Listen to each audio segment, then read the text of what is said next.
functional similarity, structure similarity, and evolutionary relationship. We have used two software, Needle and Water, to find out the global alignment and local alignment between the sequences. The alignment could be performed between protein sequences, between nucleotide sequences, between genomes, between proteomes. It depends what kind of objective you are having in hand. Accordingly, you can take the data from the UniProt or NCBI and you can compare that. We have talked about the scoring scheme as well, how to calculate the score and what does it mean.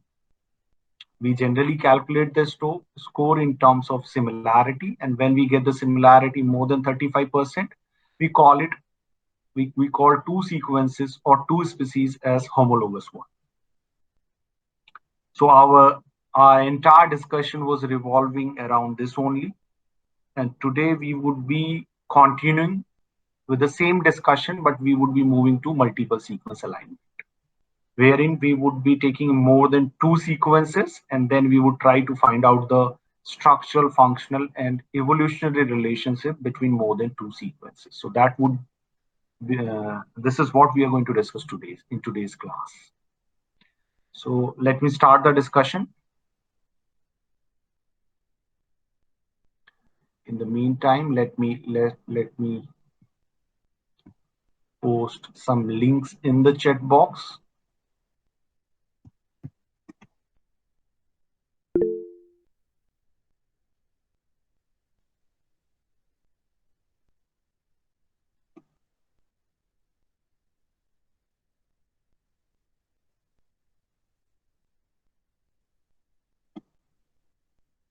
Clustal is a tool which we use for multiple sequence alignment. We have different version of cluster, Clustal X, Clustal Omega, Clustal O. So we can practice by using any of the versions. So here we'll be exploring two versions and then we'll be exploring MAFT as well to perform multiple sequence alignment. Apart from that, we do have so many other software as well. Mega is also there, very popular, but that software you'll have to install in your machine. That is not web-based and that is not available. So with this, I'm going to start today's discussion.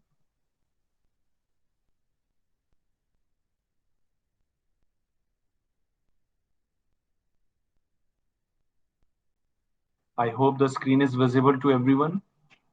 Please confirm it. I cannot. Yes, it is visible. Okay, thank you. So this is what we were talking about yesterday. I have performed you also have performed. You have chosen the sequences randomly from Zika virus and SARS-CoV-2, and then you have performed the alignment, and one alignment is being reported here on the slide so that it could be there with you later on as well if you would like to revise the things. And we have discussed the global alignment results as well as local alignment result. Now we'll be moving to multiple sequence alignment. So alignment generally, right now in pairwise sequence alignment, we have considered only two sequences. But when you are going to compare more than two sequences, we are going to consider multiple sequence alignment. The basic things would remain same, means the gaps, matches, mismatches, everything would remain same. And this is the Blossom matrix, Blossom 62, which we have used for calculation of the score, especially in case of matches and mismatches. And I think I have already explained this matrix in the last class, that if alanine is going to be replaced by valine, the score would be 0. If alanine is going to be replaced by this glycine, the score would be 0. If alanine would be replaced by alanine, the score would be 4. So that is how the scores are being assigned to every mutation for all 20 amino acids. We do have matrices for DNA as well, nucleic acid as well. And this is local alignment we have already seen. This is global alignment we have already seen. And this is multiple sequence alignment, wherein we are having more than two sequences. So here you can see there are 13 sequences. And this is the alignment result. The color at first position, you can see in all the sequences there is alanine. At second position also you can see there's alanine. At third position C, fourth position, fifth position. It means this is a conserved region. This region is same in all these 13 sequences. And how did you get all these information, or how you're going to get these all information? By performing multiple sequence alignment. So once you'll compare more sequences, let's say 5, 10, 15, 20, whatever is the number, then you get to know what are the conserved region among these sequences, and how these, let's say the sequences are from the species. So how these species are related to each other. And that would be reflected in phylogenetic tree. Which two are more closer, which two are more distantly apart. So all these information you'll get from phylogenetic tree. So multiple sequence alignment, many genes are presented in highly conserved form in a wide range of organisms. We have already discussed this, the genes and genomes. So basically what we are trying to find out here with the help of multiple sequence alignment, we are trying to find out whether there is any change. Let's say here we are talking about different species, you can see, and then these are the sequences, and this is a conserved region among all these sequences. At first position you can see E is there, then aspartic acid and glutamic acids have occupied first three positions.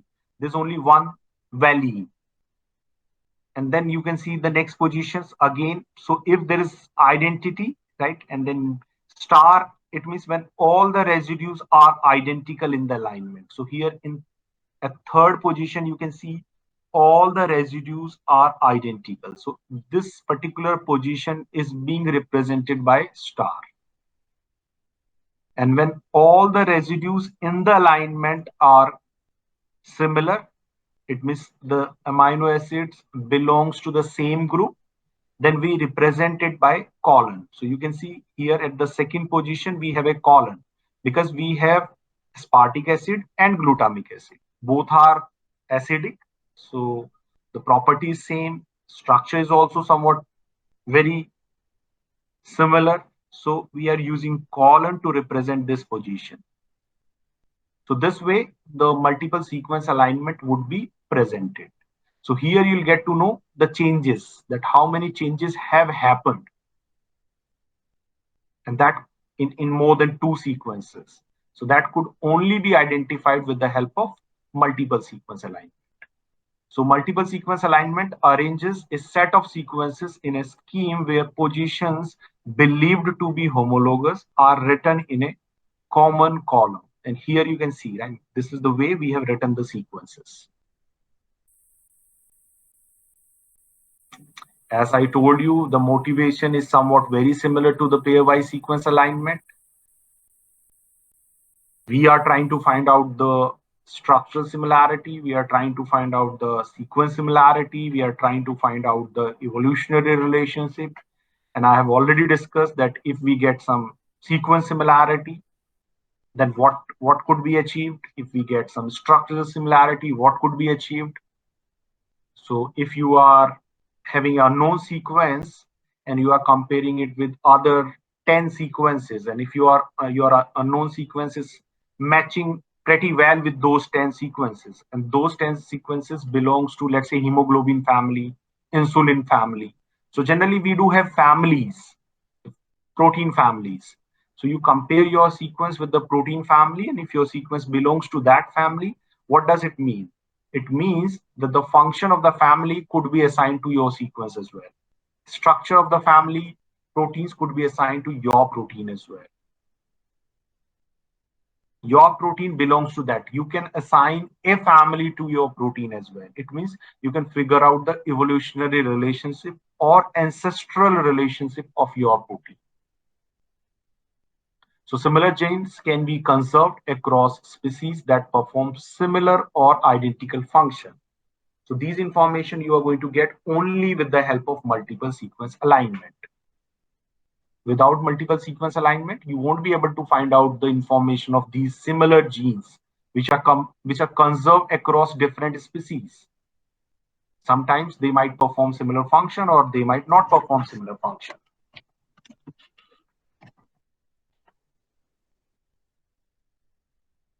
So basically, as I mean, the point would remain same: structural, function, and evolutionary relationship.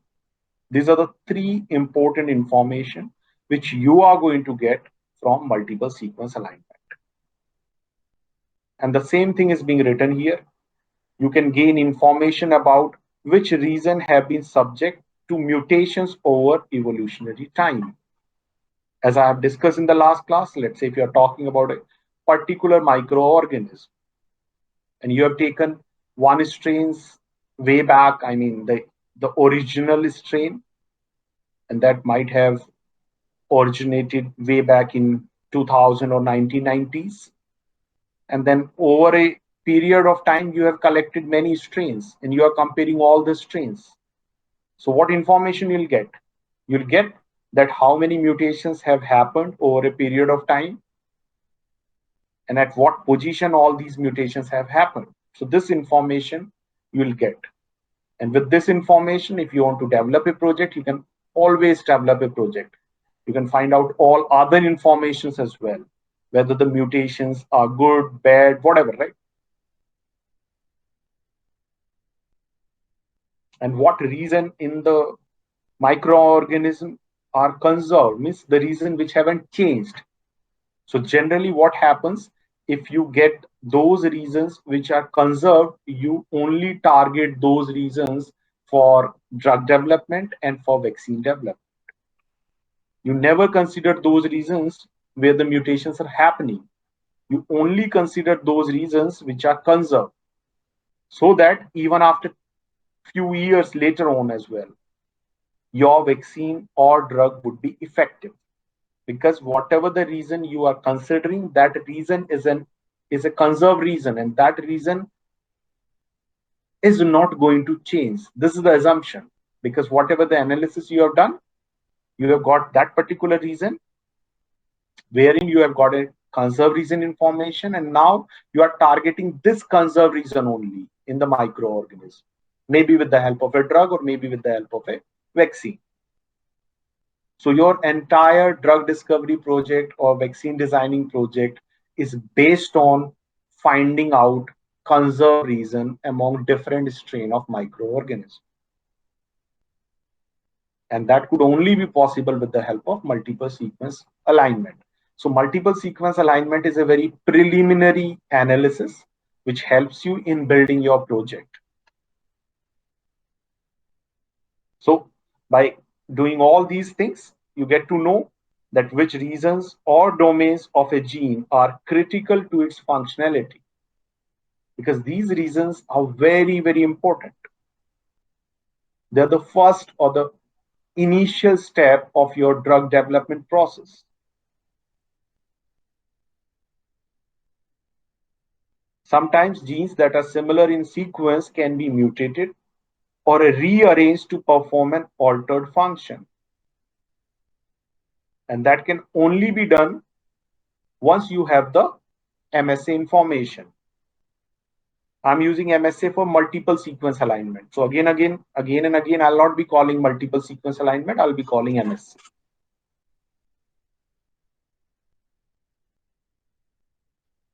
So basically, the bottom line is, with the help of sequence similarity, you can find out the evolutionary relationship. You can find out whether the proteins are or genes are homologous to each other or not. What changes have happened over a period of time. What reason you should consider for your drug development project. Many more important things you get with the help of multiple sequence alignment. And these are the 4 sequences from different species. These sequences have been taken, and you can see most of the residues are identical. At first position, we are having methionine in cat, pig, human, and dog. And last position, we are having this adenine C at second last position. At 60th position, you are having residue. There's one in one sequence, you don't have the conserved residue. But there are very few mutations. There are very few, I'll not call it mutation. There are very few residues which are different in cat, pig, human, and dog.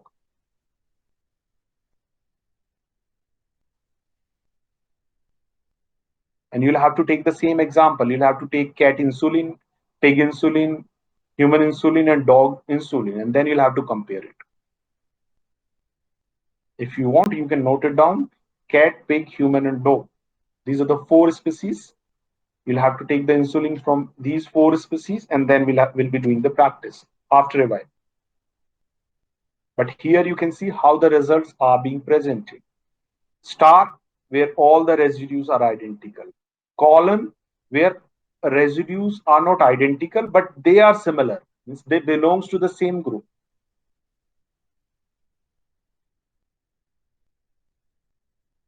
And where they have figured out that the residues are not related to each other, means they are having different physicochemical properties, then they haven't put anything. They have left it blank. At some position, you are going to have gaps as well, because the gaps are being inserted to ensure the alignment. So in the MSA, these stars and columns are very, very important.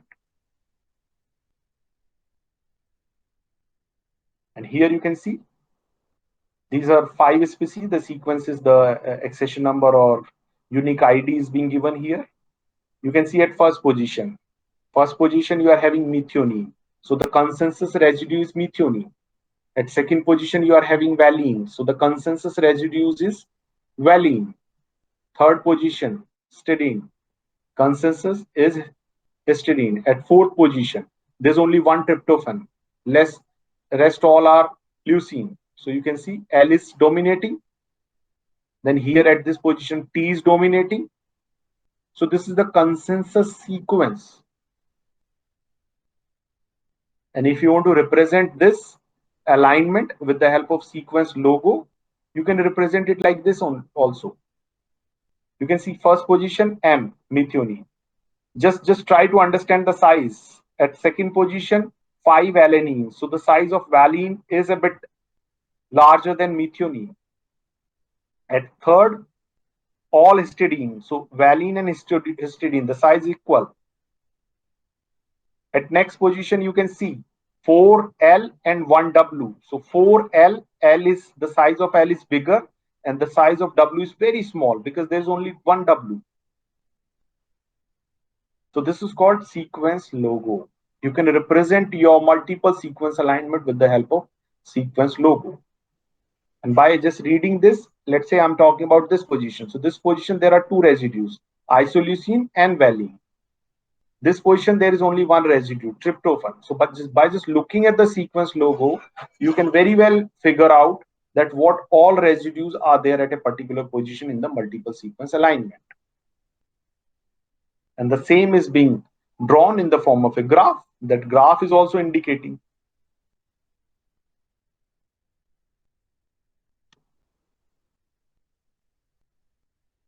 I hope you might have understood this, how to present the sequence alignment.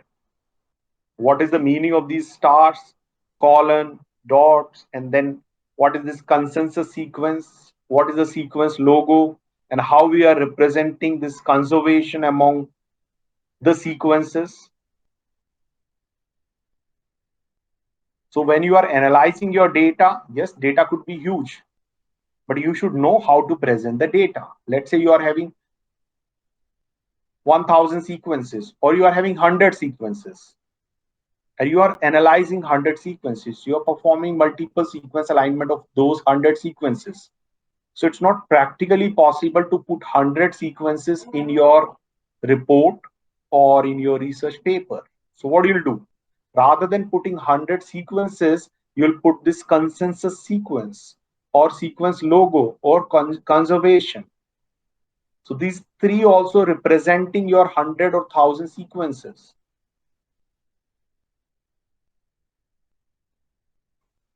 We use one more thing, regular expression to represent multiple sequence alignment. All these are the short form of multiple sequence alignment.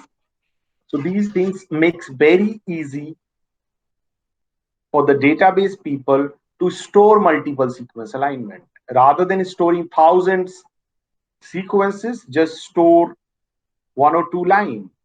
And those one or two line, I would call it, it's a code. It's kind of a code. The sequence logo is kind of a code to represent the multiple sequence alignment. And same thing is being done here as well. So you can see the consensus sequences and then the sequence logo and then the conservation.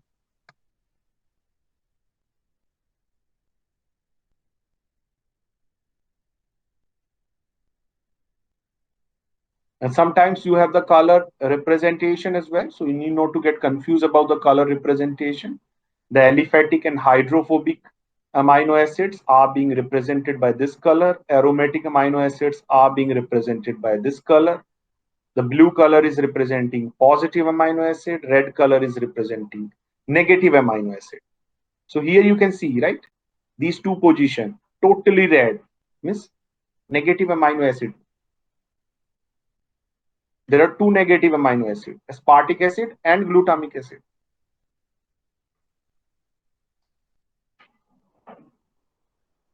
Similarly, you can see hydrophilic tyrosine having OH group, serine again hydrophilic having OH group. So you should have the good understanding of amino acid, the structure of the amino acid, the one letter code of the amino acid. Because when you are doing the sequence analysis, just by just reading this valine, automatically the structure of the valine should come into your mind. The properties of the valine should come into your mind. Then only you would be able to draw some inference out of this multiple sequence alignment.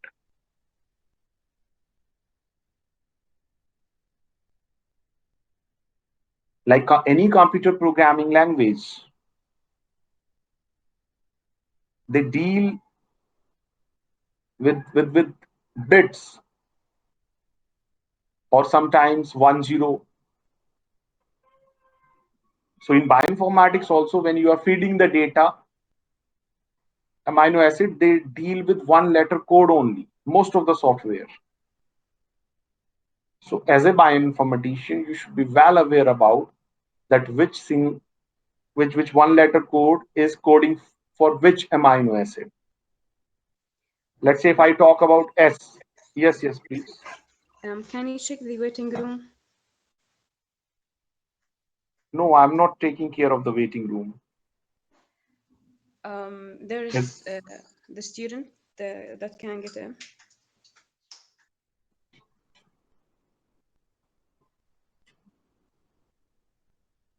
just a minute.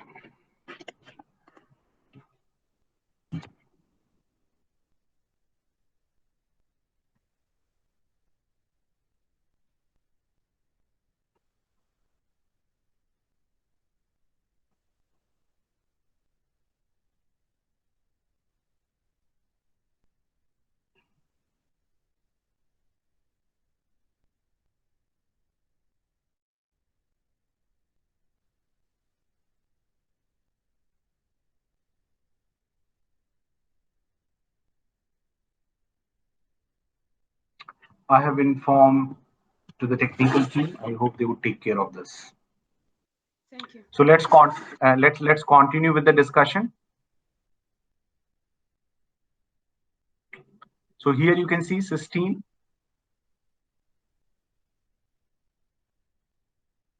is being represented by yellow color. So there should not be any confusion about the color. If you know the color, if you have the basic knowledge, then by just looking at the alignment visually, you can identify the dominance of positive amino acid, hydrophobic, hydrophilic, or negative amino acid in the alignment.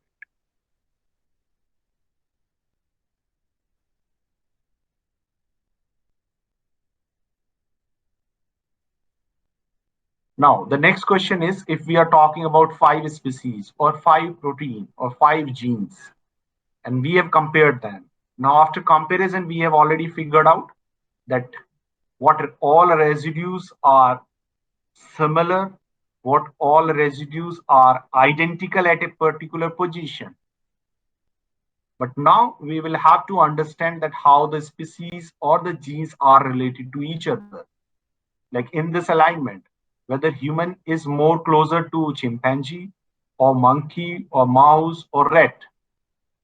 So you cannot find out this information from this alignment. You will have to use this alignment to generate a phylogenetic tree, and that tree would tell you that whether human is more closer to chimpanzee or monkey. So this is the phylogenetic tree. In this phylogenetic tree, this is just for the for understanding purpose only. We are talking about 5 species. In this phylogenetic tree, what you can understand that E species is not closer to any of these 4 species. A is very much closer to B, C is very much closer to D, and then A, B, and C, D are much closer than E. So this is what you are getting from this tree. So this is the ancestor A and B. This is the ancestor of A and B. This is the ancestor of C and D. So the ancestor of A and B and C and D are more closer, and the ancestor of these two groups is closer with the E. Sorry.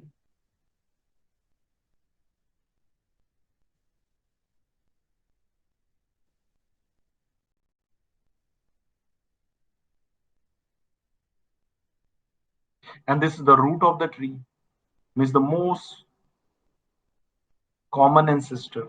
Everyone has originated from here only. And this tells you the length of this branch, tells you the rate of evolution, means how much changes have happened in this particular species or in this particular protein or in this particular gene. How much changes have happened in this particular protein. So here it is a very ideal situation where equal changes have happened from A in A as well as in B. This is an ideal situation, but in realistic scenario, this doesn't happen because we are talking about this ancestor and these are the two offsprings. So obviously, the rate of evolution would be different of A from B. But just for the understanding purpose, it looks good. So this is called phylogenetic tree. And if we talk about the terminology of the tree, these are called taxa, or you can call them genes, you can call them proteins, you can call them species. And if they are very close to each other, we call them sister taxa. And the one which is distantly related to all other species is called basal taxa. As I already told you, these are the most recent ancestors, and this is the root from where all these species have originated.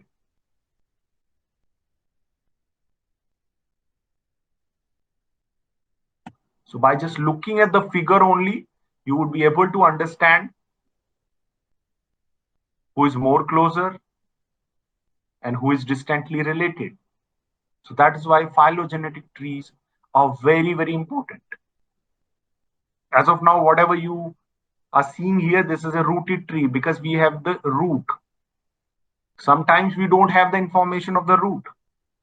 In most of the viruses, you don't know from where they have originated. Yesterday we have seen SARS. We couldn't find out similarity with any other virus. So we would not be able to figure out that what exactly is the root of this virus.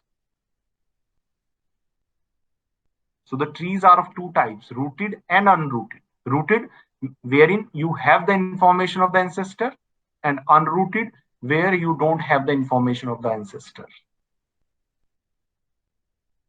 So these are the unrooted, wherein you don't have the information of the ancestor. And now this tree, there are different types of trees. One is cladogram, the another one is phylogram, and the third one is dendrogram. For us to understand the relationship, this phylogram is very, very important, because it not only tells you who two species are closer to each other, but it also tells you how much they are closer with the help of branch length. So here you can see how much evolution has happened here, 3 units, and here they have given 5 units. Means this particular species has evolved in a rigorous manner in comparison to this particular. So they have taken some, data set from these countries. So here they have drawn the tree for these countries. We'll also be taking some data set. Here in this tree, what is being taken? All these bacterias. And you can see this is which will, these two are very closer, but you don't have the information of this evolutionary rate. Branch length information is not available. So you'll not be able to figure out that how much evolution has happened. You can only figure out that who are closer and who are distantly related. So in phylogram, you get all the details, means the time of evolution as well as the rate of evolution. And cladogram is just a similarity tree, wherein the branch length has no meaning. These two are more similar, then this is similar to these two, this is similar to these two, this is similar to these two. Just the similarity you can figure out from cladogram. But phylogram, the ultimate tree, wherein the branch length reflect number of changes, how many changes have happened.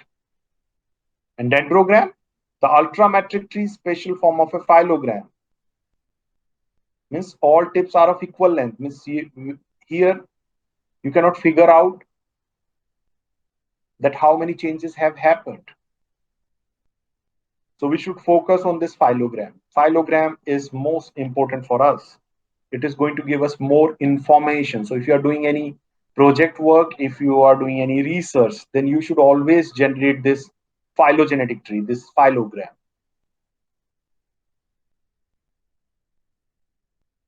And here you can see these are 8-9 species. The alignment is being performed. This is the first position and this is the last position. And this alignment is being represented with the help of this tree. So in this tree, you can very well see who is closer to whom.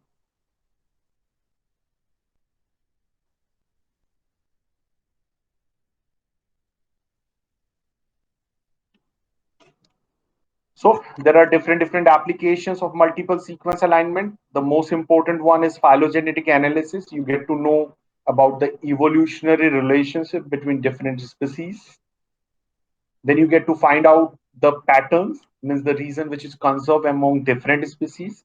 And this pattern would help you a lot in so many other projects like drug discovery, vaccine informatics, pattern as well as domain. Patterns are conserved reason, which might be functional or might not be functional in the sequence of a gene or a protein. But when we talk about the domains are functional reasons. And we talk about the domains at structural level. You might have heard extracellular domain, intracellular domain. When we talk about a protein, the protein is spanning across the cell wall or cell membrane. One part is towards the cytoplasmic region, one part is towards the nucleus. So there's an intracellular domain and there's an extracellular domain, and both domains are very, very important when it comes to cell signaling. So domains are the functional region within a protein at a structural level. Patterns are equally important, but they might be functional or might not be functional. And they are at sequence level.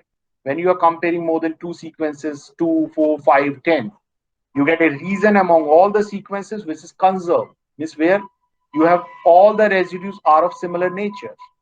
That is your pattern. And as I already told you, generally you target this pattern. You develop a consensus sequence out of this pattern, and then you take that sequence for vaccine development, or you consider that sequence to design an inhibitor.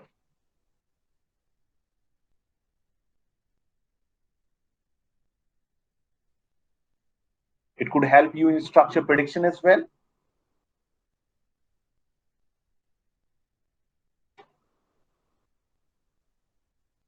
If you are having the structures of few proteins, and if your unknown protein is very much similar to those proteins, then you might take the help of the structure of those proteins and can model your structure according to the available structure. So for tools, as far as the tools are concerned, we have already talked about all these pairwise sequence alignment tool, and for multiple sequence alignment tool, we'll be talking about Clustal family, two tools, and the one is marked. These two tools will be practicing here.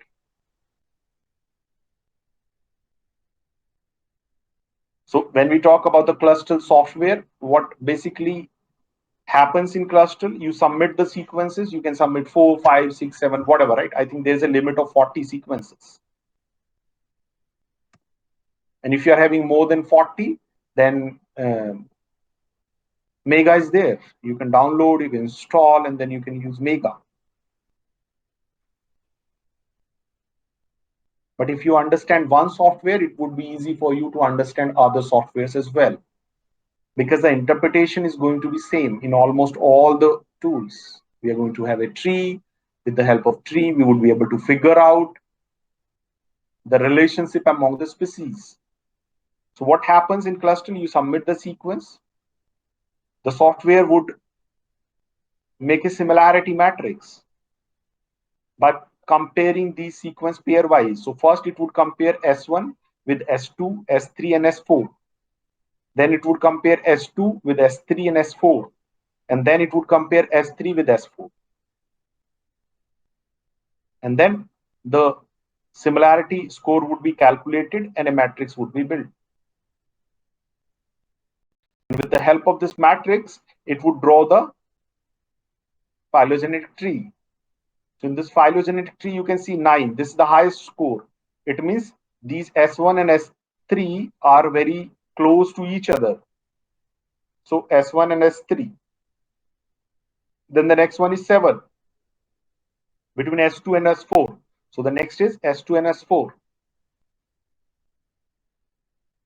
And then you combine this alignment with this alignment.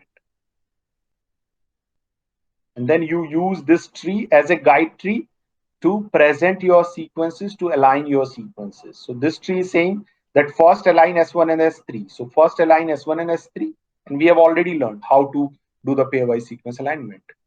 Then you align S2 and S4. The next alignment would be of S2 and S4. And the next alignment between this group and this group. So ultimately, you'll be having the MSA, multiple sequence alignment result.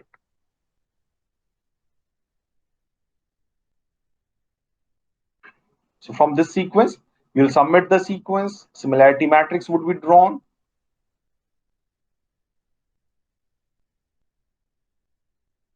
And then the tree would be there.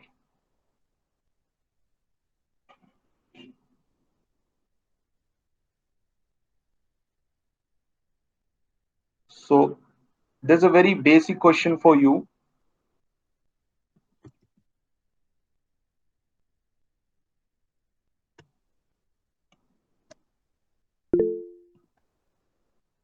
There are two sequences I have posted in the chat box. Tell me how you would align these two sequences. Post the result in the chat box. You'll have to do it manually because these are very small sequences. You need not to use the software to align these two sequences. Mohammed, just paste the result, right? Both the sequences in one frame.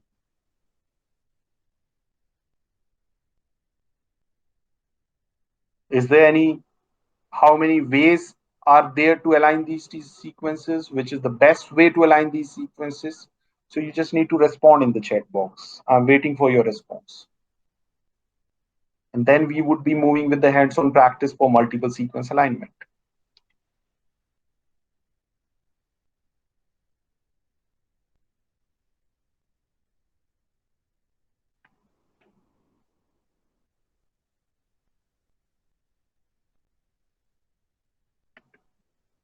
Do you feel the way I have posted is this the correct way to align? Please respond.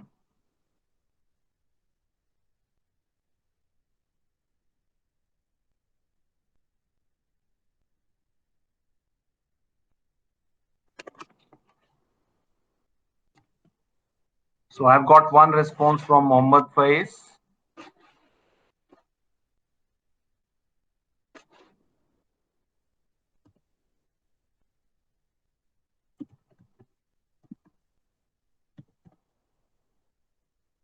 It is misaligned. I can't get them directly under each other because the dash is not a single letter width in the text for some reason.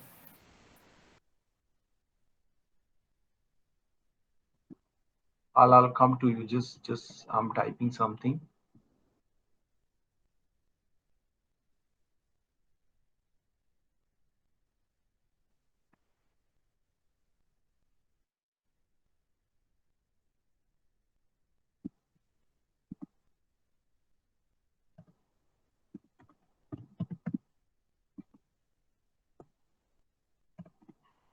So the scoring scheme I have posted in the chat box. Match score is 2, mismatch score is -1, and gap penalty is -2. So now tell me the best alignment. Yes, Mohammed, you were saying something. Yes, you have posted your alignment. I may or may not agree with this, but at least you have posted your alignment. Dr. Chitra, you have posted only one sequence. I want the alignment. Rose, this is not the alignment. Yes, Dalal also, okay, you have posted. Do you feel, I mean, Mohammed and Dalal, you both have the similar type of result. Do you feel this is the best alignment? It is not, let's say, accurate because the text font is not registering the way it should. It is not registering the dash as a single character. So it misaligns by a few millimeters. No problem. I'm still understanding what you have done. You have put gap in front of T, you have put gap in front of A, and then T in front of T, then again there's a gap, and then BOX. This is what you have presented? I thought that it doesn't matter because there are going to be 3 gaps no matter where you put them, in front of the first T or in front on and after the middle T. Are you sure? There are going to be 3 gaps. Yes, there are going to be 3 gaps. I'm with you, but where to put these 3 gaps? This is Does it make a difference? Very important. Yes, obviously it makes a huge difference. Okay. Okay, then it should be after the first T should be aligned and then 3 gaps. Abrar, first 3 gap, and Dr. Chitra is Dalal. Okay, yes, good. Plus the score is 2 because it is 8 minus 6, so it's just 2. One alignment is posted by Dalal. One alignment is posted by Abrar. And one alignment is posted by earlier again, I mean, or I can take your Mohammed. So these are the 3 alignments. total 3 alignments are possible. Is there any other alignment which is possible between these two sequences?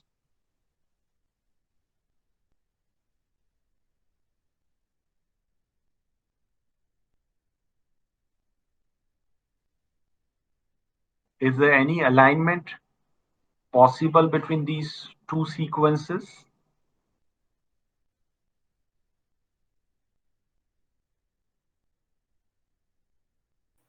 I'm waiting for your response.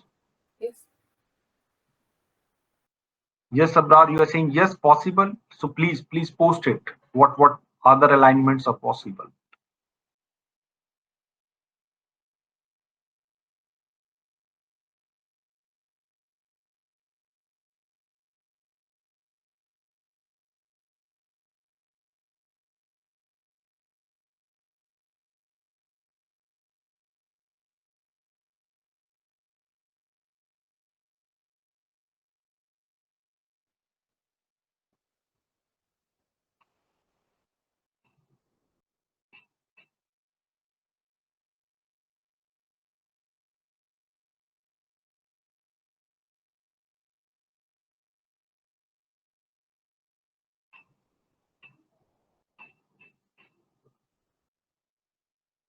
Yes, I'm waiting for the response.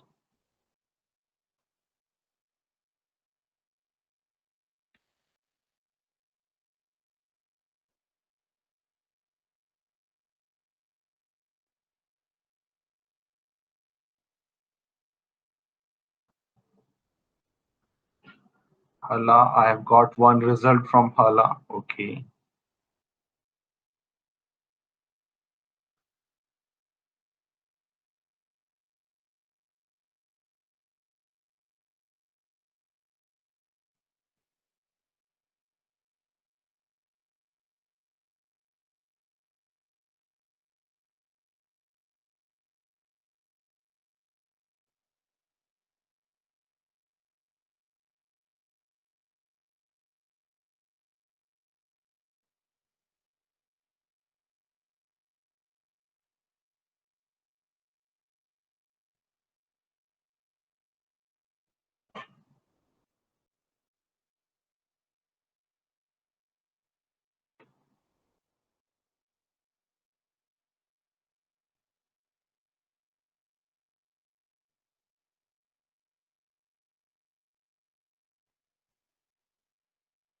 Yes, still I'm waiting.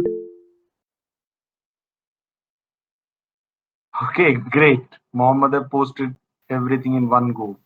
Okay, so alanine and what is called threonine are similar proteins, I guess, or amino acids, I guess. No. We have not taken. This is just an example. It has nothing to do with the amino acids. Oh, okay.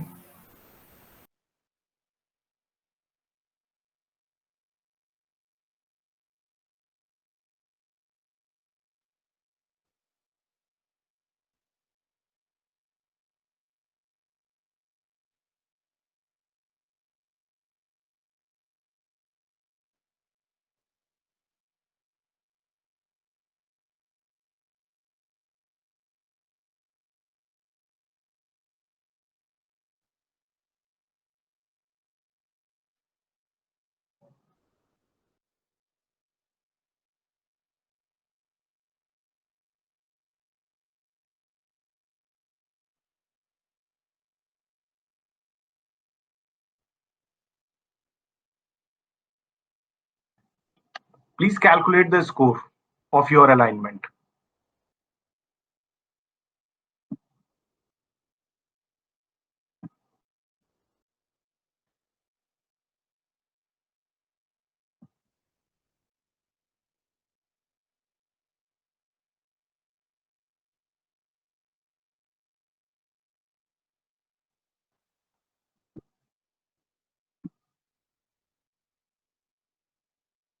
According to me, this is the best alignment.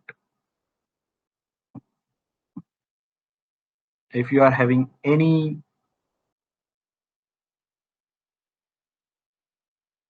Any question regarding this? Why I'm saying this is the best alignment? You can ask, you can discuss.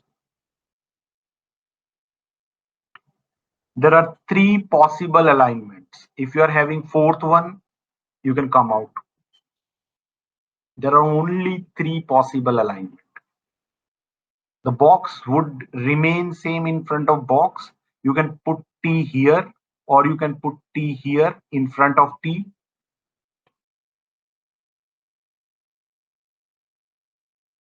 Or you can put in front of A. Means in one go, you can put T box. 3 possible relevant alignment. And if you want to, you can put gaps, 3 gaps here, you can put box in front of those 3 gaps. So randomly you can create any alignments, but there are 3. In fact, I would call only 2 relevant alignment. This is one, and the one more I would put in front of you.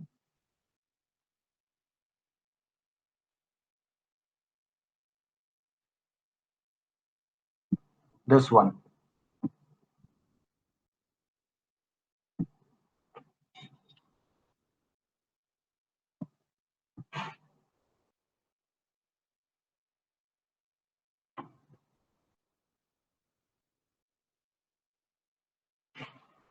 These are the 2 best alignment. Now, can anyone tell me why I'm saying these are the 2 best alignment? Because they don't have mismatches and they only have the least number of gaps. Because look, we need to understand, we need to put 3 gaps. Yes, but we To don't make the need mismatches. sequence, yes, to make the sequence of same length. Now the question is where the 3 gaps has to be, introduced. So this is one way of introducing 3 gaps. At the same time, there should be an objective. You are not going to miss any match. So here you can see T in front of T, there is a match. Box in front of box, there are 3 matches. So there are 4 matches and 3 gaps in front of A, T, A. So this is one possibility. The next possibility, you are again putting in front of T. So you are not losing any match. Still you are having 4 matches.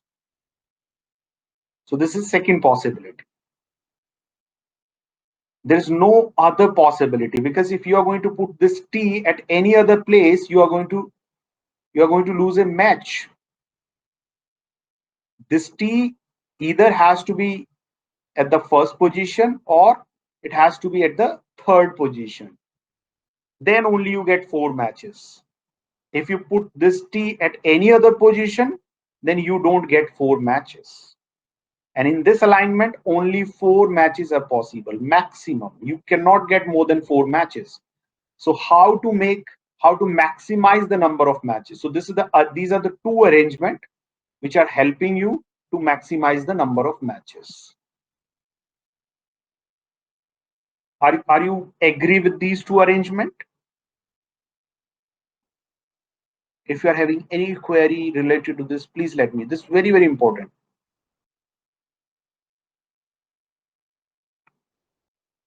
Yes, it is very clear. Have the least mismatches and to make the best alignments. Yes. Now the question is, out of these 2, which one is best? Anything you would like to say? Previously on the what is called inbox, it had a penalty for the continuation of gap. As the gap gets longer, it penalties more. So I think that having 3 spaces gap is bad, while having 2 and 1 is less bad. Is that right? So let's go to the result. We have the results on the slide. These are the results. I hope you can read. The gap opening penalty is 10 and the extension penalty is 0.5. Yes. So the gap opening penalty is very high, but the extension penalty is very, very low. I hope this would help you in solving the puzzle. Now tell me, which alignment is better?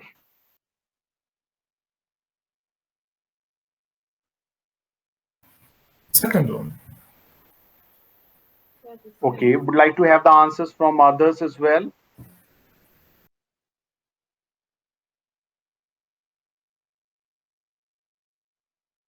Yes, Dalal, would you like to say anything? I think when we are putting the T maybe first one or the third one, both of them give us a high score for the matrix or the alignment. No, no, no, no. We are not talking about the matrix here. We are just talking about the concept of gaps, that where we should introduce the gap, whether we should follow this arrangement of gaps or this arrangement. Now, these are the two arrangements, right? Because with these two arrangements only, we are getting maximum number of matches. So we have reached to a point where we have identified that these are the only two arrangements possible. Now, out of these two arrangements, which one is best?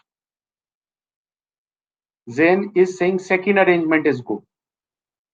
Mohammed is saying first arrangement. Mohammed, what is your take on this? The second one, of course. Okay, you are also saying second one, right? So I would like to have few more answers. I would love to have few more participants participating in the discussion.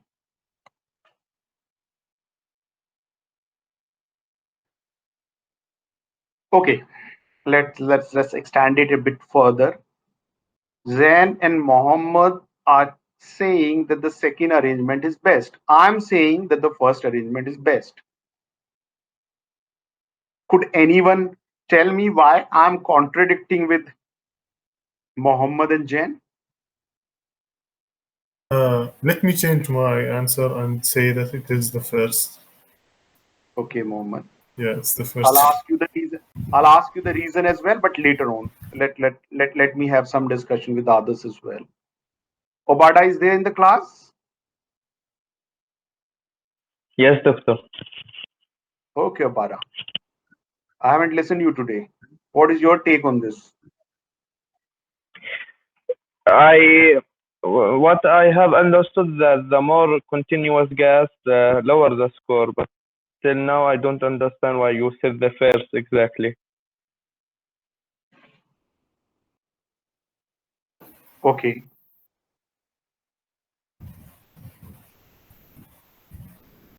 Abrar?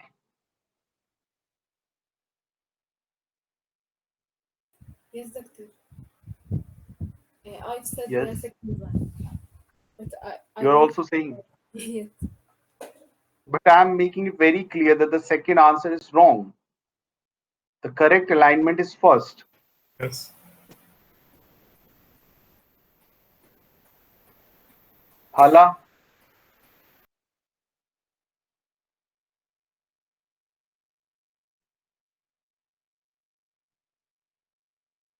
Okay. Let's not waste some time. Let me clarify. Look, gap opening penalty is always higher than the gap extension penalty. This is what we have already seen. I hope all of you are agree with this. Now, in the first arrangement, we have one gap opening penalty and two gap extension penalty. In the second arrangement, we have two gap opening penalty. We have one gap opening penalty at this place, first position, and then we are having another gap opening penalty at fourth position. So in the second arrangement, there would be two gap opening penalty. In the first arrangement, there's only one gap opening penalty. And penalty is always in negative. So that would reduce our overall score of the alignment. So we would always like to have as low as possible when it comes to the gap initial penalty, gap initialization penalty. So our objective should be, whenever we are introducing the gaps in the alignment, gaps should be continuous. If you're making them discontinuous, every time there would be a gap initiation penalty, and the gap initiation penalty is very, very high. And if the gap are in continuous, there would be only one gap initiation and the rest of the penalties would be gap extension, which is far lower than the gap initiation penalty. Now, Obada, I would like to listen from you. What you have understood. I mean, yes. now I got. Have you understood what I'm trying to convey you? Yes, the first gap after a known sequence has a more penalty than a continuous gap. I got that mixed up. Yes, Mohammed. Yes, I changed my answer after I understood it. Okay, so I hope all of you agree why I have said that this arrangement, the highlighted arrangement, is better arrangement. So that is how the software calculates. I've taken only these two sequences just to explain you how the software are working. Software calculates all arrangement, and then they have calculated the alignment score of all the arrangement. And obviously, the arrangements has to be ensured that you don't lose any matches. So in these two arrangements, we are not losing any matches. In fact, we are maximizing the number of matches. But at the same time, we should take care of the arrangement of the gaps as well. Our objective should be to have gaps in a continuous segment, in a continuous way only, so that there's only one gap initialization penalty. We should always avoid gap initialization. If we could reduce it from 2 to 1, that would be good for our alignment. So here, 2 gap opening, here 1 gap opening. And the number of gaps are same. So obviously, this arrangement is better. I hope all of you are convinced about this discussion. If not, please let me know. Otherwise, I'll move forward.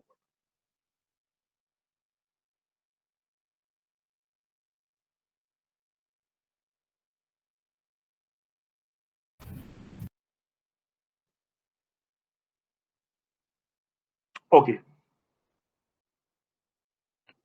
Okay, Dr. Abir. Dr. Abir, what I'm saying, I have taken 2 small sequences, Tata box and T box. And I want to show you how we can compare these 2 sequences. So for comparison, first of all, I need to align these 2 sequences.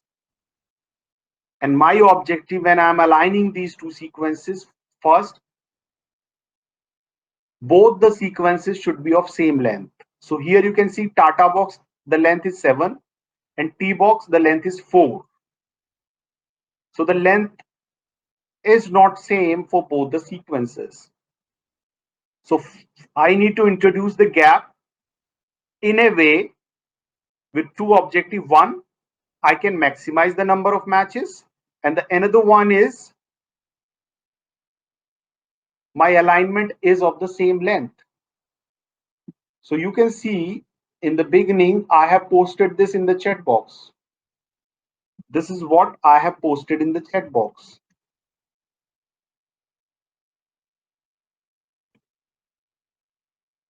So one sequence is of 7 residue and the another sequence is of 4 residue. And if you compare, you don't get anything, because there is only one identical residue, T, and then there's nothing. Then the second arrangement could be like this. If you insert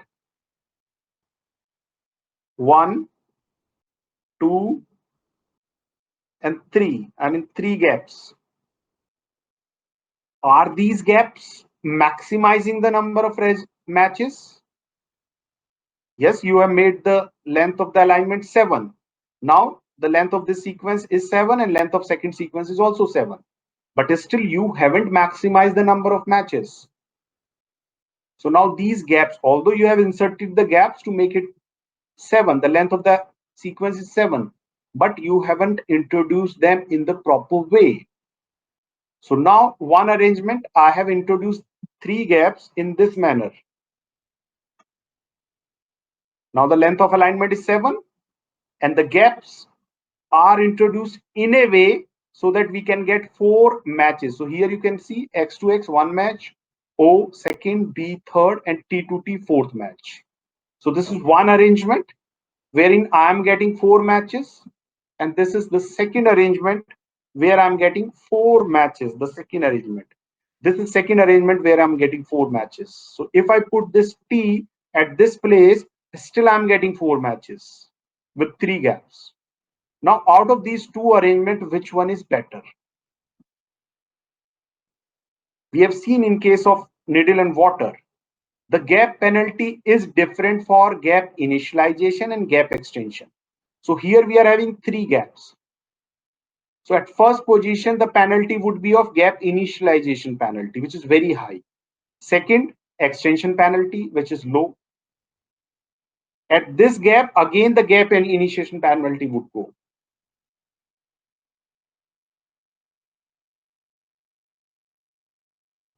But here, if still you are not getting, let me explain you in the Word file.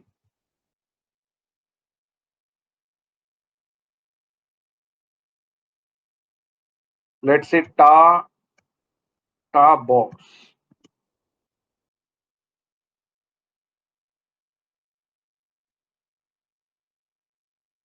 And the another sequence is T box.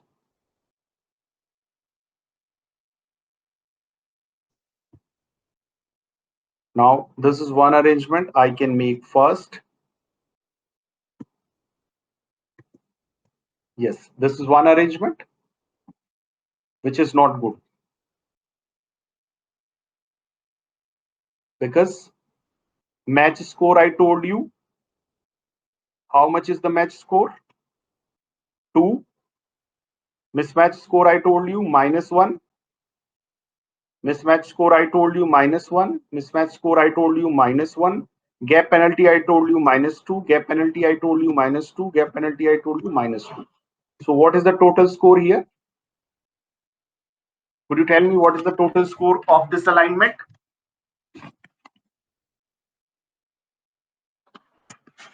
Please tell me.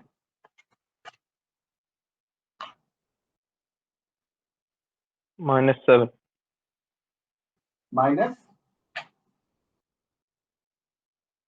Minus -7. -7. So this arrangement is giving me the alignment score of -7. -7. Now I'll go with the second arrangement.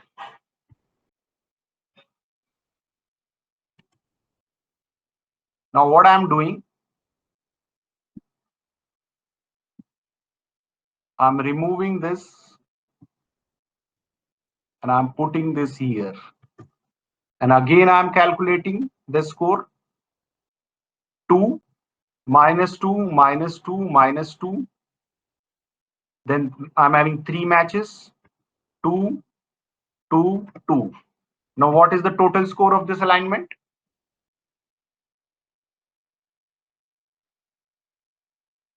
Please quickly tell me.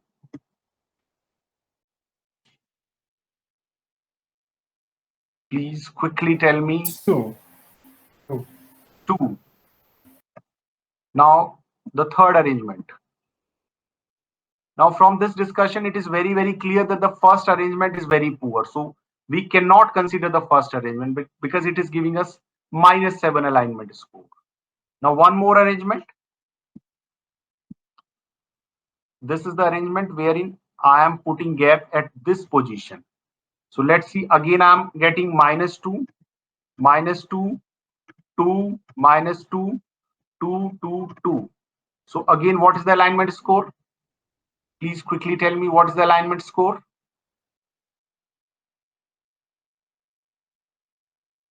It is still 2.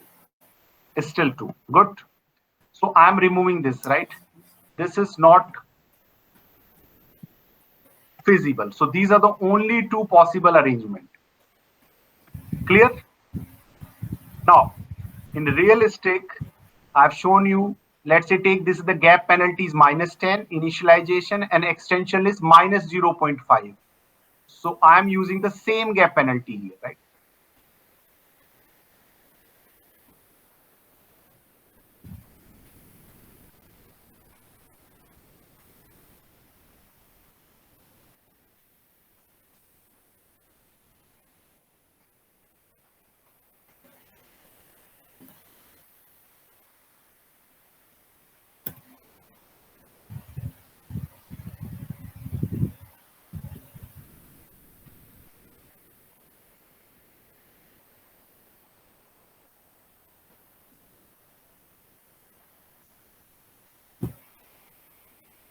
I want you to do the same thing as well.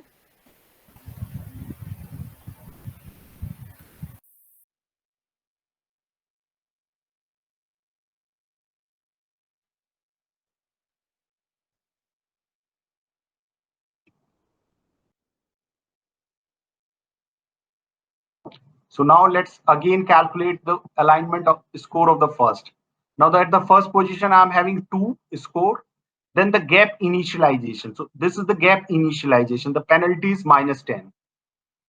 And then 2 penalties minus 0.5. Then again minus 0.5. And then 3 penalties are +2, +2, +2. So tell me the alignment score quickly. 11 minus 8, it's -3. How much is the alignment score? Please quickly tell me. -3. -3. Now the second arrangement. First is gap initialization, so the penalty is -10. Next is gap extension, so the penalty is -0.5. Then there is a match, +2. Then again there is a gap initialization, so -10. Then again there is a match, +2. Then again there is a match, +2. Then again there is a match. So how much is the total score? -12.5. So -12.5. This is what you are saying. So this is one alignment and this is second alignment. Now which is better alignment score? Tell me.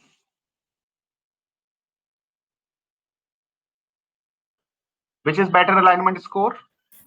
-3. -3, the first one. Yes. I hope now there is no confusion. Dr. Abir, I have explained you in the most basic manner. I hope you agree with this. Dr. Abir.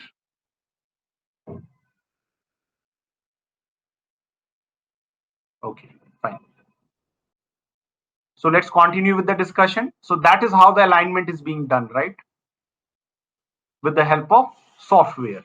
So let's practice some. These I have already posted in the chat box. Cluster W, cluster omega. So what I'll do here, I'll perform the alignment here. Again, I'll be taking the same protein sequences. I can take nucleotide, DNA, and RNA as well, but as of now, I'm taking protein sequences. And there are few example sequence, so I'll take example sequence only. So these are the 3 sequences of hemoglobins from 3 different species. Now, later on also you can practice because these example sequences would always remain same. So what I'm doing, cluster W, I'm not changing anything. I'm just submitting it.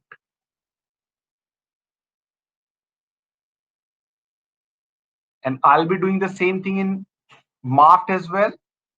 I'll be using the example sequences. Same 3 sequences are here as well.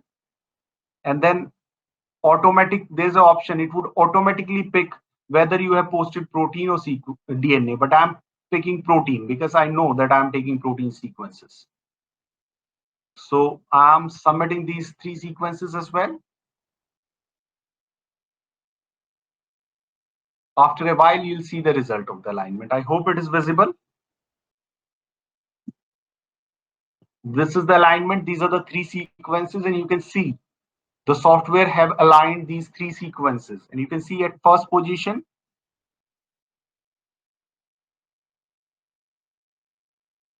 we do have methionine in all 3 sequences. So I'm indicating it with the help of star. Star means all residues are identical at a particular position. This column means all residues belongs to the same group. Like here, D, D, E, aspartic acid and glutamic acid. They both are negative. So they belongs to the same group. So I'm representing it with the help of column. Had it been same, had it been glutamic acid only, I would have represented it with star. Had it been aspartic acid, still I would have represented it with star.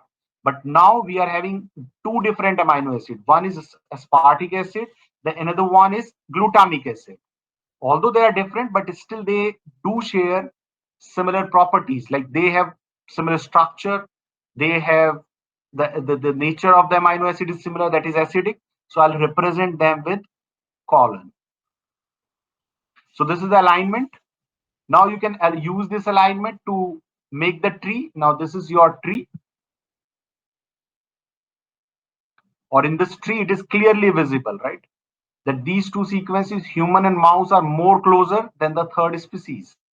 And this is exactly you want to see, the relationship between the species.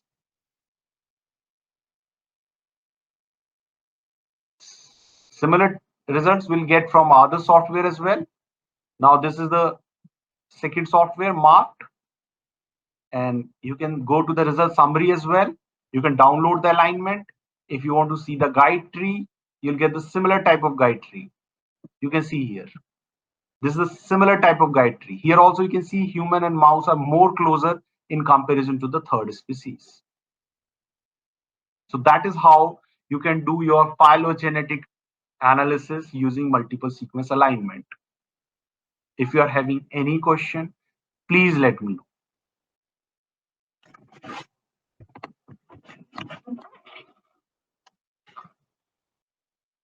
What's the difference between the two softwares?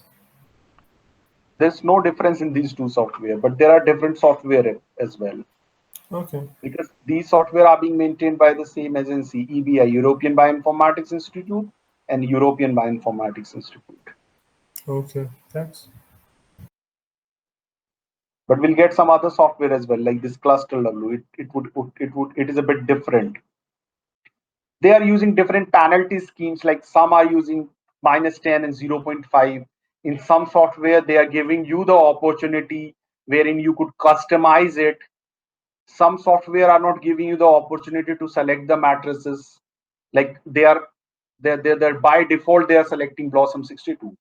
While other software would give you the opportunity to select your metrics, like Mega. Mega is very, kind of a customized software wherein you can select as per your choice the scoring scheme. When I'm saying scoring scheme, it means the matrix which is you are going to use for the for calculation of match and mismatch score. You can set your gap penalty, you can set your gap extension penalty as well. But remember the concept: gap initialization penalty is always higher than the gap extension penalty.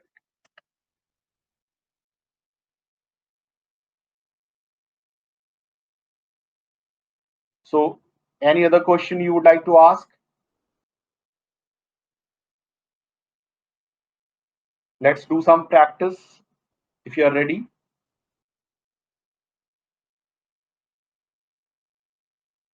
Yes.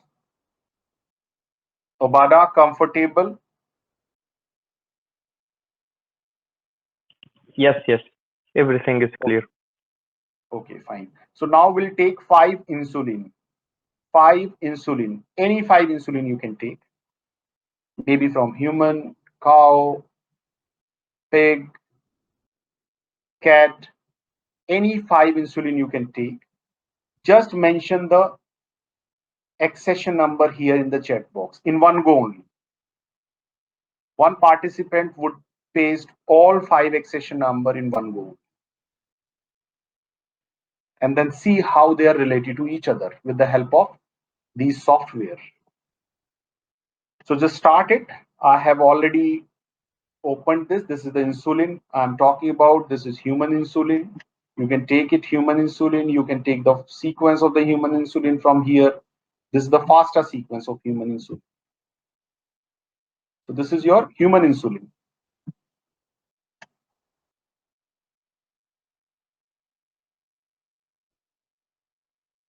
I'll paste this in slide as well.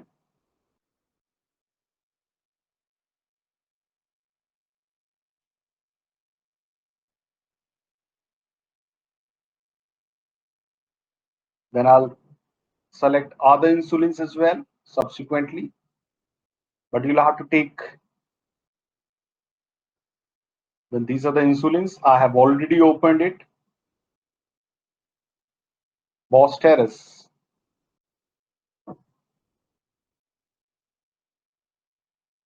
For this is one. I'll take the big one. Rather than scrolling down, Control F faster.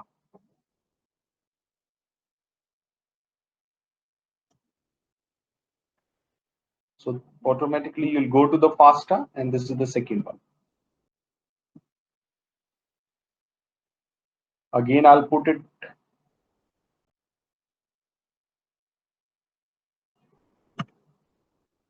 This is the second. Later on, I'll arrange these.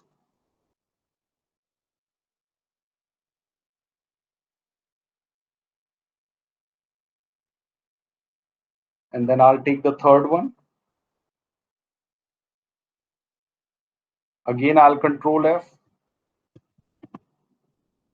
faster. This is the third one. Again, I'll put it in the slide.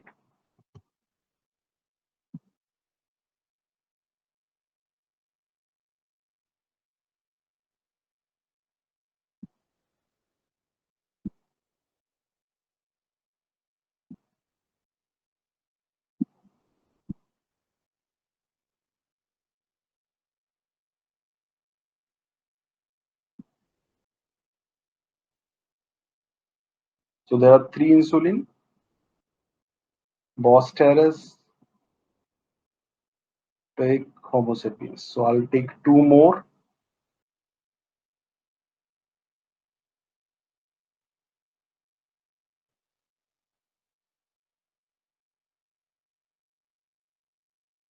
Mus musculus.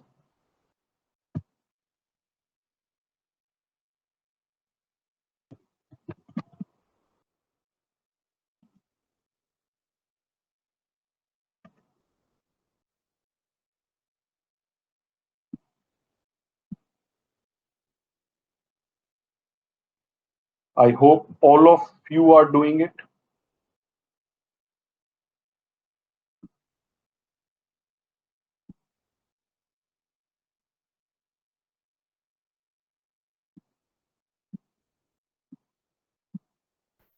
Wait, we are going to choose 5 insulin from different organism and align Yes. them.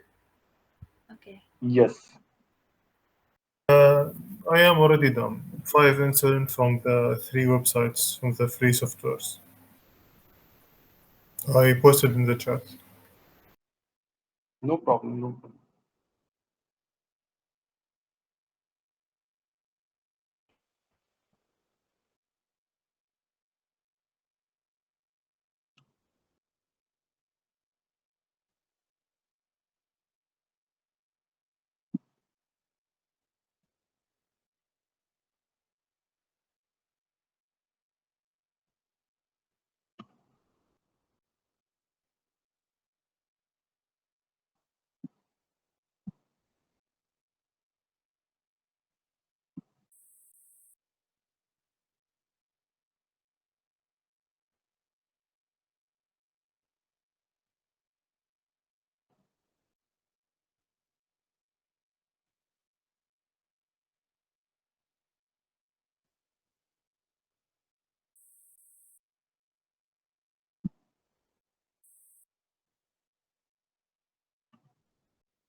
Now, what you can do here, I don't want all this. I just want this. So I'll remove everything because in phylogenetic tree, all these information would be too long. Similarly, here in this sequence, I'll remove everything. I'll just keep the name.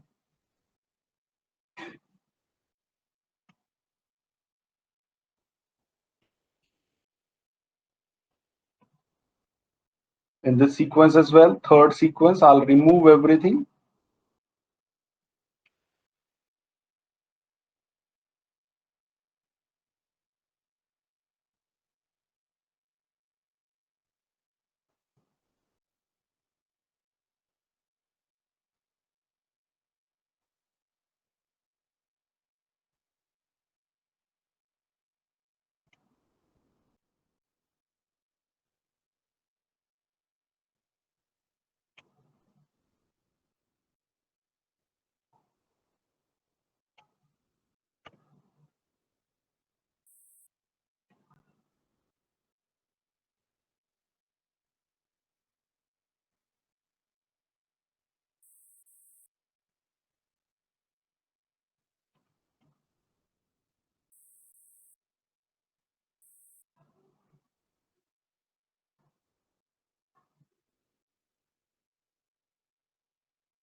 This is what I've got.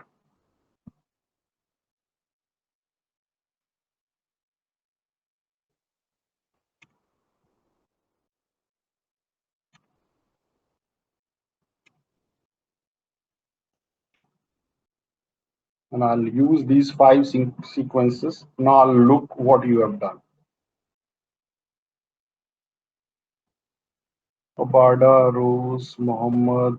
So I've got big different. I've got result only from Muhammad, Obarda, and Rose. From 3 participants, I have got the result.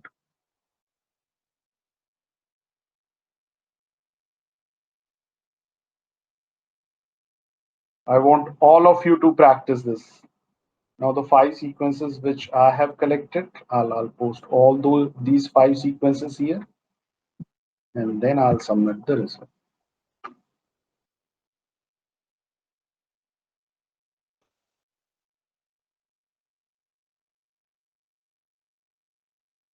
Let me see what guide tree I have got. Now that this is the tree I have got,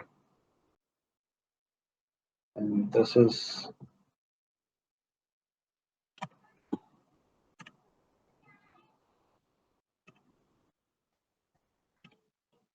in one line there are only 60 residues.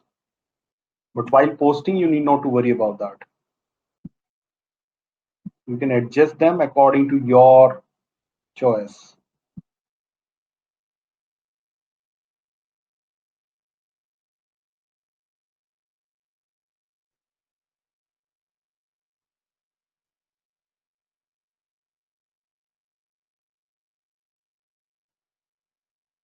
Now, these are the 5 sequences. And on the next slide, I'll paste the results.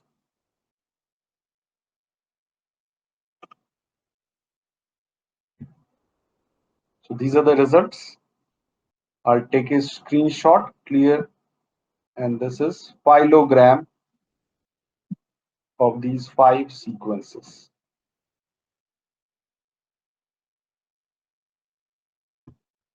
So that in future, if you would like to revise, you can see here, right?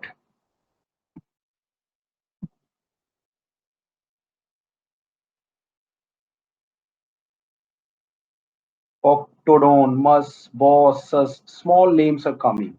Had I not removed all other stuff from here, you would have got lengthy lines here.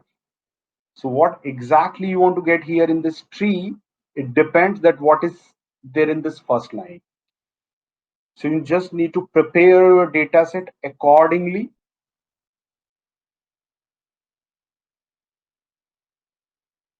Tree in your report or in your publication. So it should not be too much noisy. There should be proper clarity about this. So just put the gene name, protein name, or organism name. That would be very clear.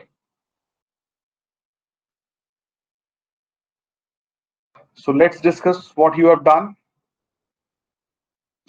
Dalal, Rose, Obadra, Mohammed have taken these 5 species. Okay, fine. What about others?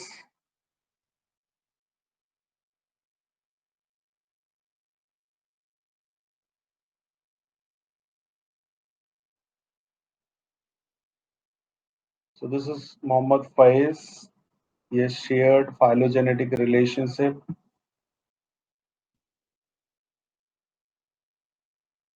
Okay, good one.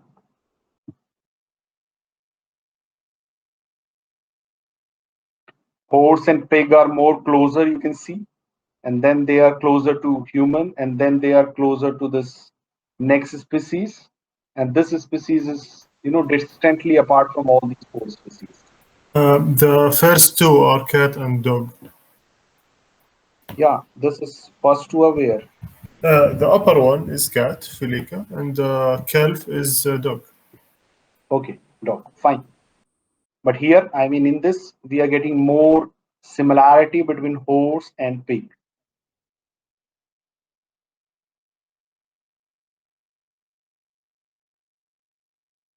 You can put the branch length as well. You can, manipulate this tree without branch length as well. Just how you want to. Leaf labels, if you want to put leaf labels, fine enough. If you want to remove all this SPC, then you'll have to manipulate your sequence data. Without ticks, that is how also, and you can take a screenshot of this and like screenshot and can put it in your analysis.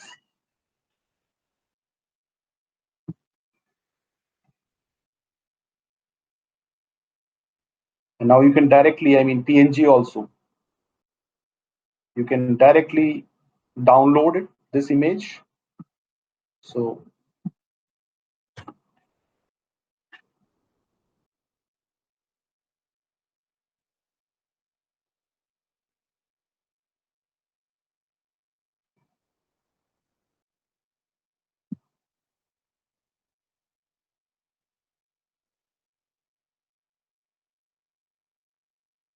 Faiz, you have used which software?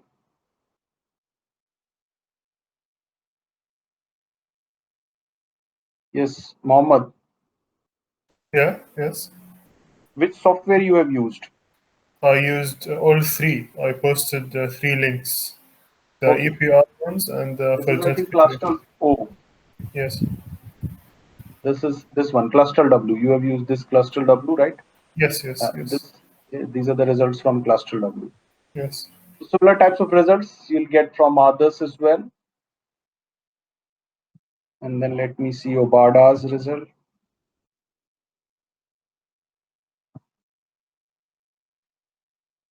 Bovine, pig, human, all these, and then your guide tree. Fine. Fine.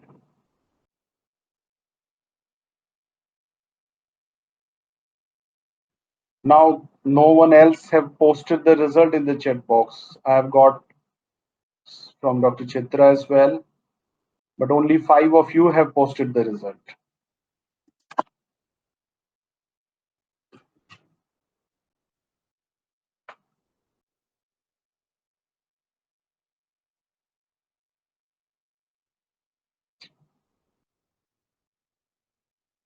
Yes, Abrar. Abrar.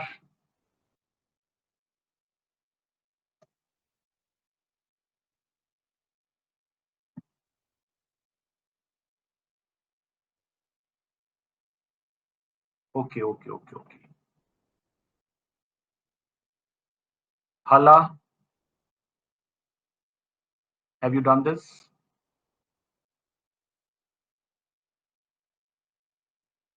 Hala, Hiba, Saba.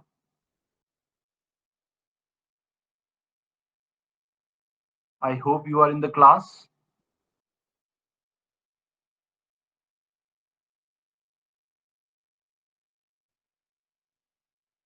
Dr. Abir, have you explored this?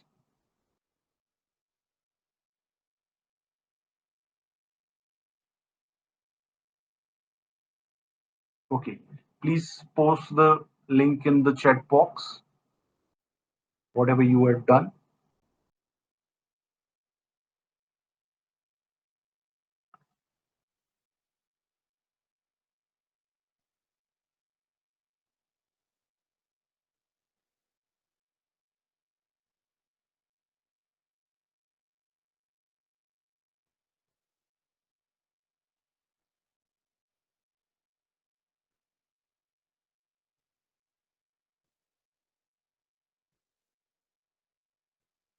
Doctor, I have a quick question.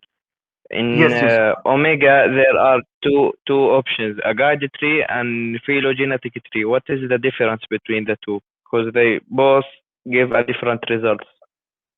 No. They are same, just the presentation is different. In phylogenetic tree also you'll get the same thing. In phylogenetic tree is also telling you the same thing. You can see from this, right? Which two are more closer, and Yes. guide tree is also telling you the same thing. Which two are this? Sus and Homo sapiens. What is this SUS? I mean, whose results are these? I think whatever, right? This SUS and Homo, right? Homo sapiens, right?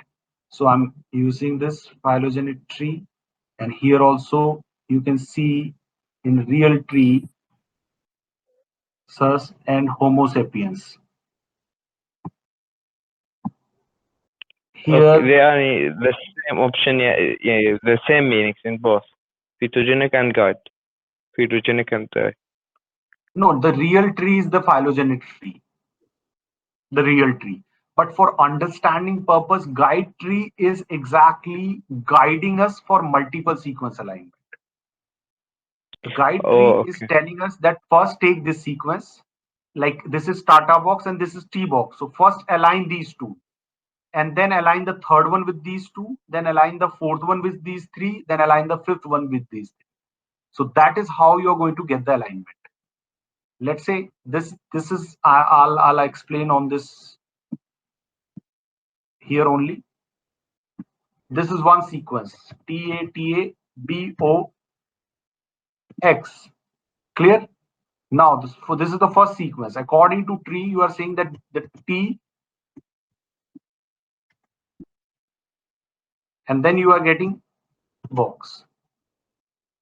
Now there is, let's say, P box or maybe A box is the next sequence. So how it would be aligned? This is A, then next BOX, and consecutively you would align other sequence. Once a gap, always a gap. Now in this alignment, this is the alignment of three sequences. You can see in this alignment, the three sequences are there. But whatever the gaps we are having three gaps here. Now these gaps are not going to change. These get, and we have aligned third sequence with this, with the alignment of these two sequences, but we have not disturbed this alignment. What we have done, we have introduced the gap in the third sequence. In the similar way, I can take another sequence, maybe TP box. So I can do this like T, then gap, then P, then gap, and then box. So look, I have not disturbed this alignment. Whatever the gaps are required, I have introduced in the fourth sequence.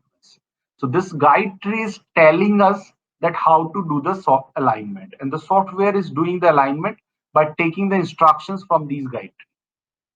Have you got this point, Obada? Yes, perfect. Clear. Okay.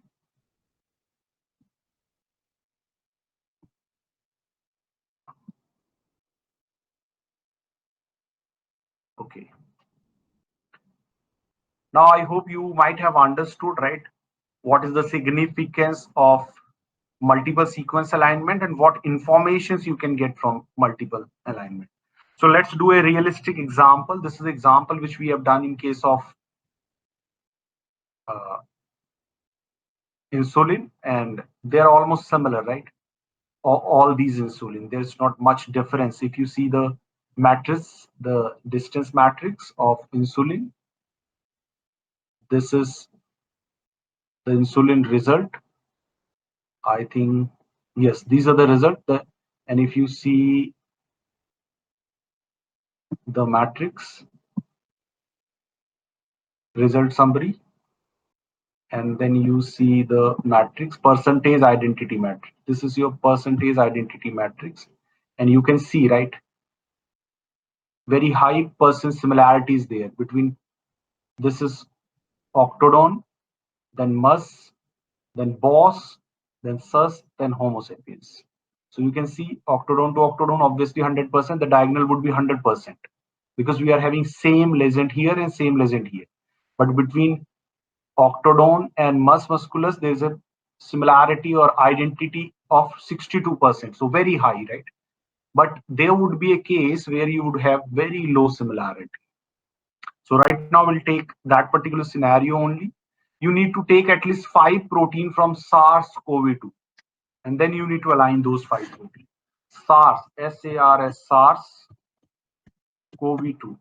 You need to take 5 protein, any 5 protein of your choice from SARS-CoV-2, any 5 protein of SARS-CoV-2, and then you need to align those. And let's see what you are going to get. This time you are not going to get, good results. That is for sure.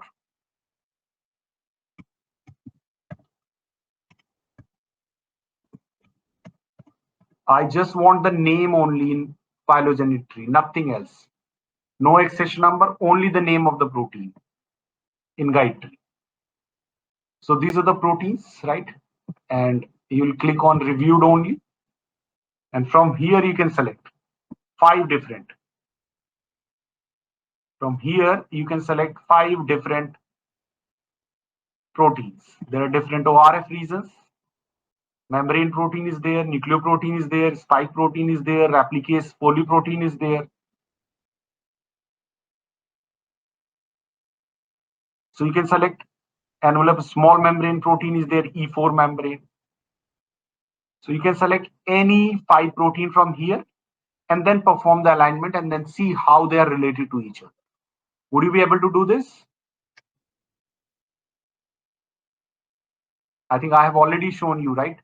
All the 5 proteins. Just you'll have to click and you'll have to get the sequence. And then let's say if I'm talking about spike glycoprotein. So I'm clicking on here, spike glycoprotein, and then I'll directly go to the FASTA. This is the FASTA sequence.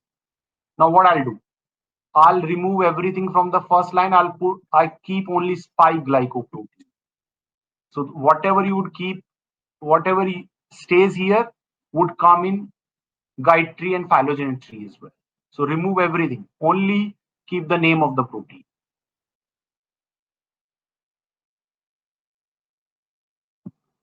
Is there anything you would like to ask in this?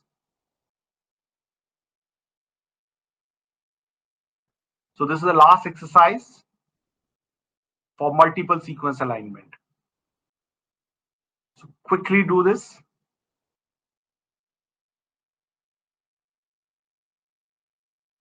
So that we can wind off this MSc.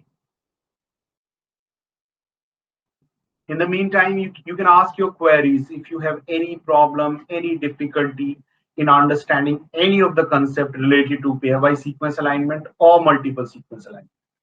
The session is open for discussion as well.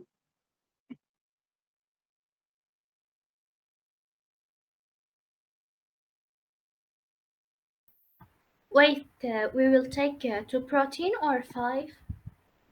5. 5, okay. 2 is for pairwise sequence alignment, and we are performing multiple sequence alignment. Okay, Dalal, got it? Yeah, got it. Okay.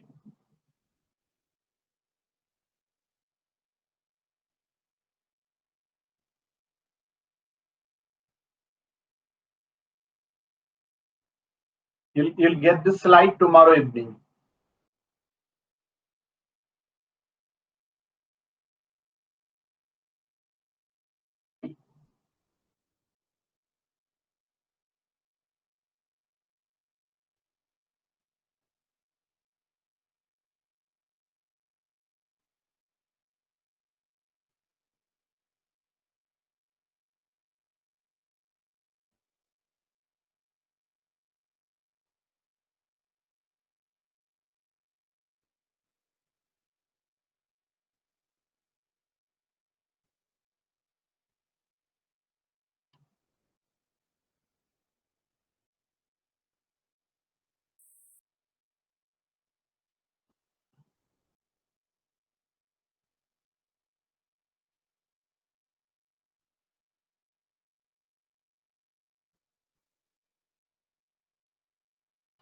Dr. Abir, you're confused with the table that you showed it now about the similarity between the insulin in different species.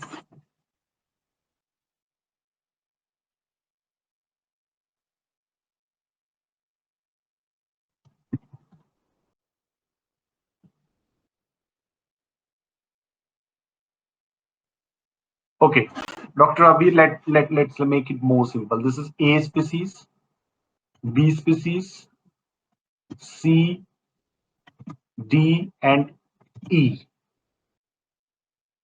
This is A, B, C, D, and E. That matrix is similarity matrix. So I'm just making this as similarity matrix, and I'm trying it is more visible to you.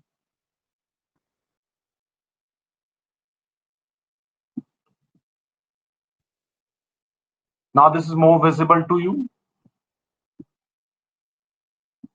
I'm ensuring that there is a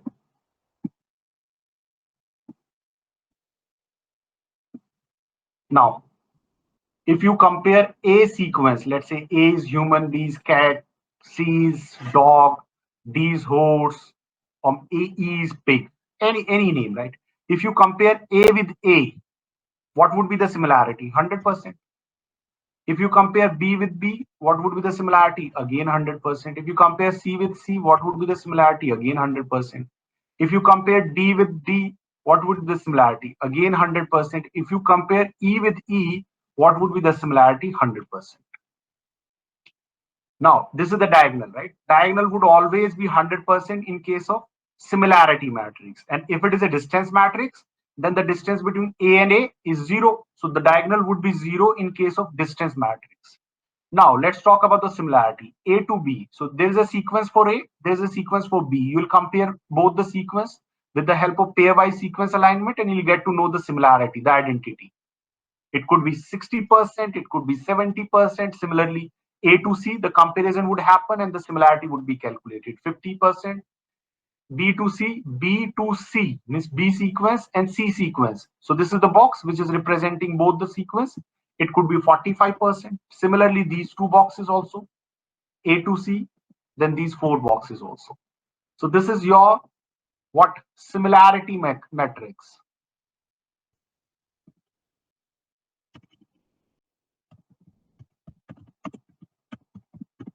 This is your similarity matrix.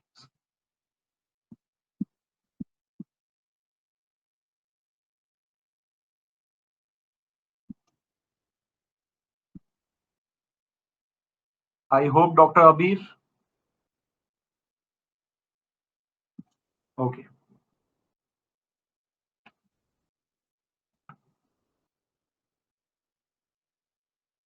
Is there any doubt regarding anything? Obada, in the meantime, have got some result. Let's oh this list. Now nucleoprotein, spike protein, and you can see, right, the very poor alignment. You're not getting any stars, you're not getting any columns, and better to show you the download alignment file result summary. And from result, you can see the similarity between the sequence, percentage identity matrix. So look here, between nucleoprotein and spike protein, only 8.16, very poorly between this spike protein, between this R1AB and nucleoprotein, 23.08%, right? So you can see the similarity, right? 19%, 21%, 20%, very poor similarity. Very poor similarity. And the same would be reflected in. And if you want to see the relationship, and that is how the relationship is coming, which two proteins are more closer to each other. I think you have taken the same sequence, Obada. From what? From the same virus, yes. Yeah, because this is also okay. These two looks similar to me. These are the two same sequences, this one and this one. Yes, there is. Wait a second. The Replicase replicase protein has two. 1AB and yes, 1AB and other type 1A without B. If you see the table that you showed us, the matrix, you will see there's a 99% similarity, not 100%. So Okay. they are just a variant. I don't know exactly what's the relation between the two, but in the UniProt, they are considered different entities. And now here, if I see Muhammad Faiz guide result, guide tree is also telling me which two protein are most similar. Here the replicase AB and A are very similar, right? There is not much difference. The same is being reflected from Fayaz result as well as Obarda, right? These two protein are almost same, but rest of the proteins are very different. But look at their length. One is 7,000, one is 4,000. They are very different, but at very similar points, they are conserved. Yes, yes. Local alignment. Local alignment, exactly. Yes. So this is what we are trying to get. We are trying to get the information from this. So you can clearly see the distance by looking at the distance matrix data. Result summary, you can go and from there you can download the distance matrix or similarity matrix, that how much the two sequences are similar to each other.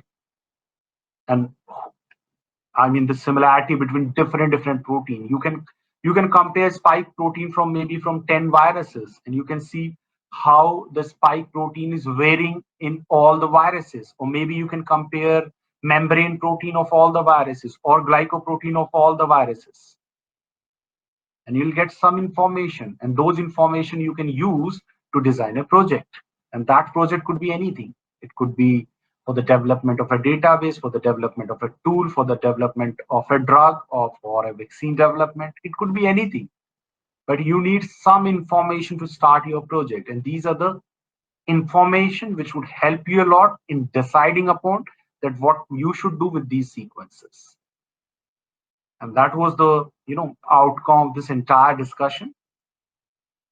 I hope all these things are clear to you. If you are having any issue, please let me know.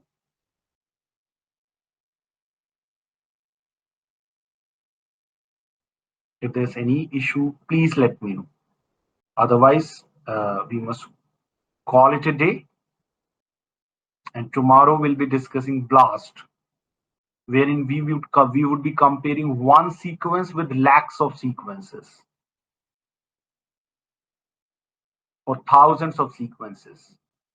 Or in other way, I can say one sequence would be compared with the database. In database, you can have any number of sequences.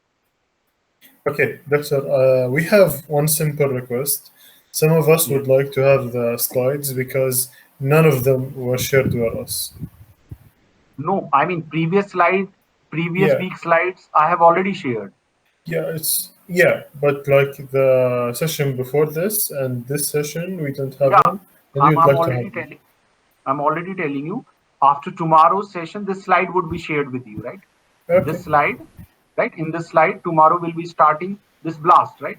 And tomorrow we'll be finishing the BLAST. So I'll be sharing this slide after tomorrow's session. Okay, because Zain has asked for them. Right? Yes, Jane, the same thing, right? I've just explained to Mohammed. Tomorrow evening, we'll be covering the third topic as well from this slide, and then this slide would be shared with you. So with this, let's call it a day. Thank you. Good night.